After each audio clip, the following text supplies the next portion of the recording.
আফ্রিকার দরিদ্রতম একটি গ্রাম, এতটাই দরিদ্র যে সেখানে সন্তানের জননী এক মা একটু নুন আর সবজির খোসা ছিটিয়ে মাটির বিস্কুট তৈরি করে নিজে খান, বাচ্চাদের খাওয়ান, বিক্রিও করেন।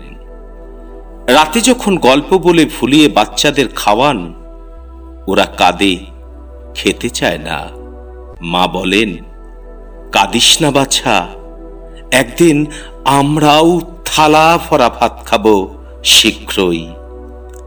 সেই গ্রামের স্কুলে একদিন রেস হবে। বিজয়ের পুরস্কার মেডেল নয়, ট্রফি নয়, এক ঝুড়ি খাবার, রুটি, বিস্কুট, কেক, চকলেট, এসব। ওদের মধ্যে খুব উৎসাহ। পরদিন রেস শুরু হবে। জীর্ণ বস্ত্রে অর্ধনগ্ন বাচ্চারা লাইন দিয়ে দাঁড়িয়ে, on your mark, ready, steady, go. দৌড় শুরু। কিন্তু এ কি কাণ্ড! ছেলেরা দৌড়াতে দৌড়াতে একজন পাশের জনের হাত ধরে ফেলল। হাতে হাত ধরে দৌড়। কেউ হারেনি, সবাই জয়ী। দৌড় শেষে দুহাত তুলে নাচ, উবুন্ডু উবুন্ডু। রক্তচক্ষু শিক্ষকের জিজ্ঞাসু চাহনে, এমন তো কথা ছিল না, এর মানেটা কি? শিশুদের জবাব, আমরা কেউ একা জিতলে অন্য ক্ষুধার্ত বন্ধুদের না দিয়ে কোন আনন্দে খেতাম। শিক্ষকের থোতা মুখ ভোতা। উবুন্টু আফ্রিকার জোসা সংস্কৃতিতে, যার অর্থ I am because we are. আমরা আছি তাই আমি আছি, আমরা না হলে আমি কে? লাখ কথার এক কথা এবং শেষ কথা।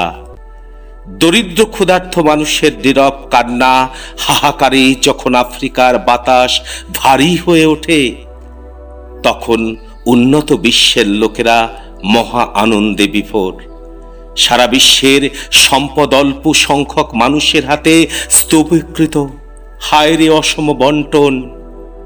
আমরা মানবতার কথা বলি, ধর্মের বুলি ঝাড়ি, সমরাস্ত্রের জন্য কোটি কোটি ডলার ব্যয় করি, নিজেকে বাঁচানোর জন্য অন্যকে হত্যা করি।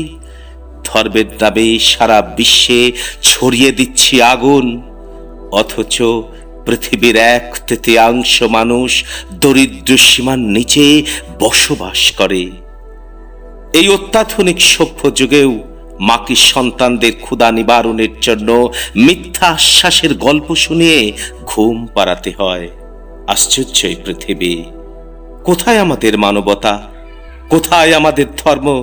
কোথায় আমাদের বিবেক?